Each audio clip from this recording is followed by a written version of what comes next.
What's up everyone, welcome back to the channel. I've had a Tesla now for a month, put over 2,500 miles on it. So now I'm going to tell you everything that I like and dislike about the Tesla after having it for a month. So stay tuned.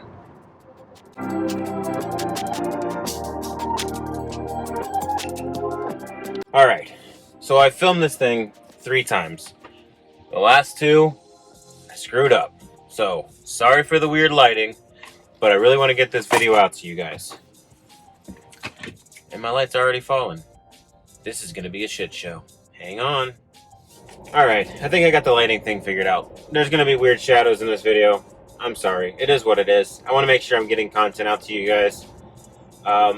So, let's get straight into it. Let's start talking about the dislikes. The dislikes there really aren't that many. I've got, I don't know, 4 dislikes. So let's go through them. The very first thing that I dislike about the car after a month of ownership is the windshield wiper blades. Hear me out. So, when it's raining, the automatic sensing windshield wiper blades do a fairly good job. They do a good job when they're getting the rain hitting the windshield. It does a really good job. What it doesn't do a good job of is the mist in the, like from the tires that are in front of you. The tire mist, when it hits your windshield, like the automatic system doesn't pick it up. So when it's raining normal and there's no one in front of you, the wiper blades work great. When it's raining and you're in traffic, the sensor will be like at the lowest setting, but you're just getting blitzed with freaking water. And so you have to like then press a button, manually change it. And so it's like super, super frustrating because it's a 2-step process just to fix it. All right. So my next dislike is when you have the automatic lock setting set up on your vehicle to where when you leave with your key, it automatically locks. It's a really good feature when you're going to like a restaurant or to a store, you're getting home, like you get out of your car and it locks. That is no problem. What is a problem though is when you get out of the car and you're like right beside your car, after like a couple seconds, it'll lock on you. So like, I get out of my car, I go for my home charger, get it ready, and oh, it locks on me. Or I get out, I walk over to a trash can, throw something away, and I come back and it's locked on me. So I think if you're within like 10, 15 feet of your car, it really shouldn't lock, but it doesn't work that way. It's basically like 10 or 15 seconds away or out of your car, it automatically locks. So that part, like I said, it's minor, but it does get annoying to where I wish the car would sense when you're around it, when the key's around it, so that it doesn't just automatically lock on you. Because it does, like, it moves the mirrors in and it does other things other than just locking the door. So I don't want those to wear out because it freaking just locks and unlocks on itself so many times. So that's something that I dislike. I also, this isn't necessarily a dislike, but it's almost like a caution to some people. I would say, be careful with getting the white seats. The white seats show everything. It's dirt, it's hair, it's anything, and they get dirty quickly. They are super easy to clean though. Don't get me wrong. The seats are very easy to clean, and I love the way the white looks. But I'm telling you, they show every speck of dirt, and they get dirty so quick. I don't even know sometimes where the dirt comes from.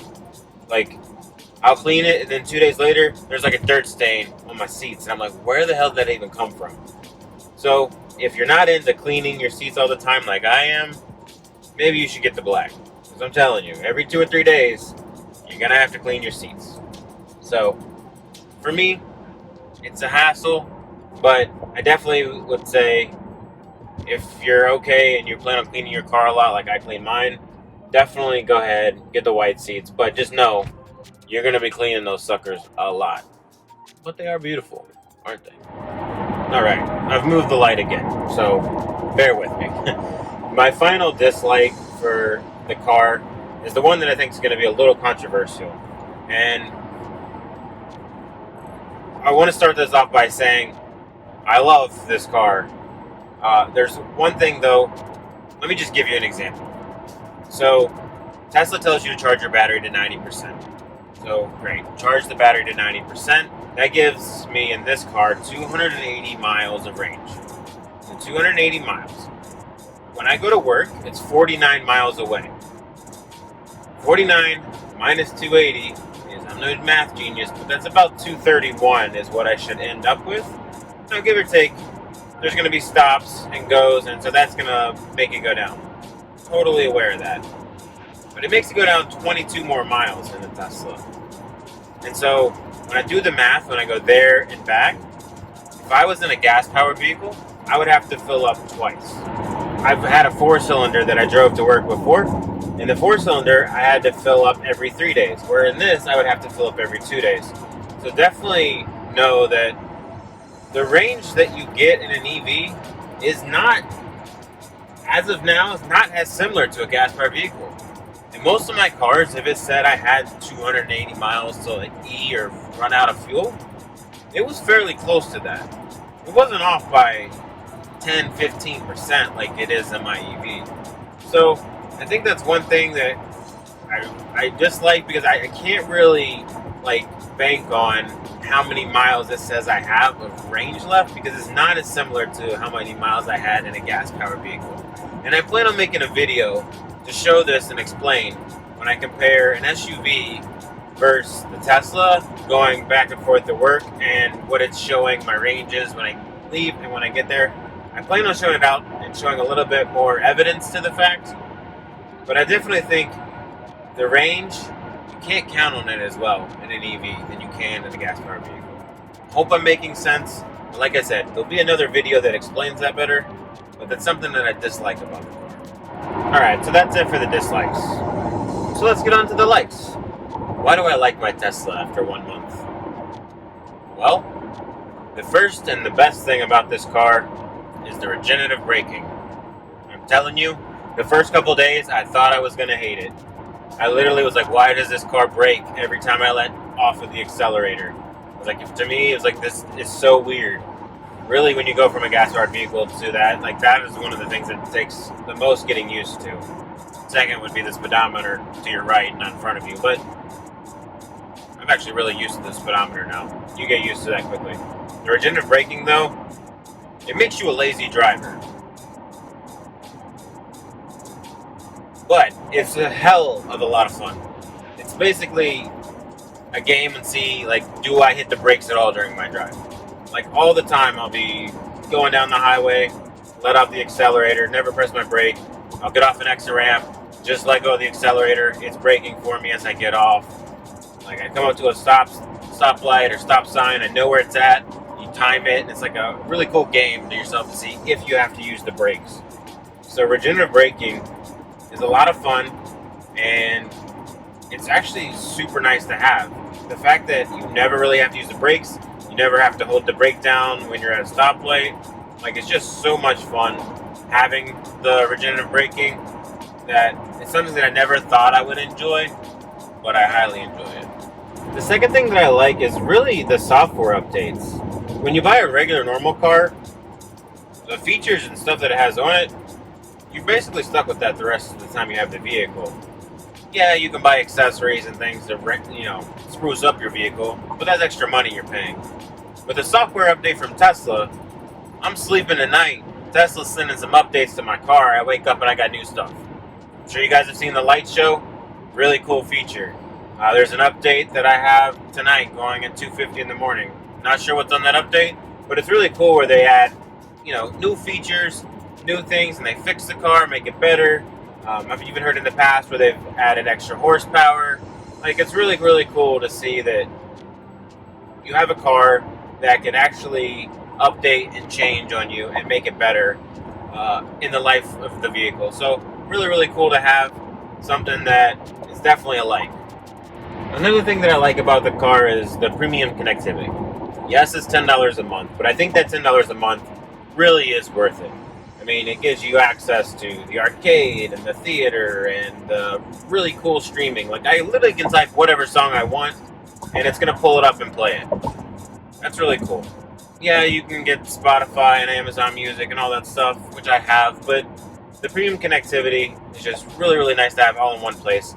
I left the Charlotte Hornets game the other day, and I was stuck in the parking garage for like 20 minutes. So what did I do? Jacked up the arcade, played some Beach Buggy, was playing on games on my car. Like, you just can't do that in a normal car. Like, yeah, I can pull out my phone maybe and play a game, but it's just kind of cool to just not even think about it and just go straight to your arcade and play whatever type of game you want. So, really cool feature. Definitely worth getting premium connectivity. Definitely recommend everyone do it. Alright, the next thing that I really like is the Tesla app. It's really nice being able to go on your phone, being able to not only just unlock your doors and open your trunk and your frunk, not just check the mileage and not just see what your range is left on your car, but you can actually like set the climate to the exact temperature you want and turn on your heated seats, any heated seats in the car. Like the stuff that you can do, all your service appointment information's there. Like I really just love all of the information that I can get just from my app. I love that it's my phone key. I don't have to carry around a fob. Like it's just really, really high tech that I've got everything that I need for my car sitting in an app on my phone. I love that I can transfer a key to someone through the app. It's just really, really awesome. The whole technology and the app revolved around the car. So, huge like on that one, for sure. That brings me to my final like. I honestly just like the car. I love driving the car. I love the Tesla. Like, it is such a smooth ride. It is super fun. It's super practical. I mean, you've got a car that's super quick. It's practical with the 4 doors and seating 5 adults. Like, everything that you would want in a car, it has. The all-wheel drive is super nice. It's super, it does a really good job at handling. Like, it's just a smooth, fun ride. Here I am, I've put over almost 3,000 miles, if not over 3,000 by the time I filmed this for the 3rd time. Like, it's just super fun, and I love being in this car. And to have put that many miles on it in 1 month, like I'm on pace for 30-some thousand miles in a year. I mean, that's quite a bit of miles in a car that costs over $60,000. So, to be able to ride around in this every day, I feel very lucky. I love this car. I definitely would buy it again. I can't wait to see like what's to come with this car and all the content that I can make. Just being part of this car, I really do enjoy this. If you're on the fence about buying a Tesla, I mean, I definitely, after owning it for a month, I definitely would say do it. Like, there's just so many great things about this car, and you really don't appreciate it unless you have one. So, definitely get it. Definitely stay tuned for all the videos that I'm going to release. I'm trying to release 2 a week. Sorry that it's been so long since this released. I've just had issues, and I've been super busy at work, but I appreciate you guys for tuning in, staying this long. See you guys in the next video. Thanks.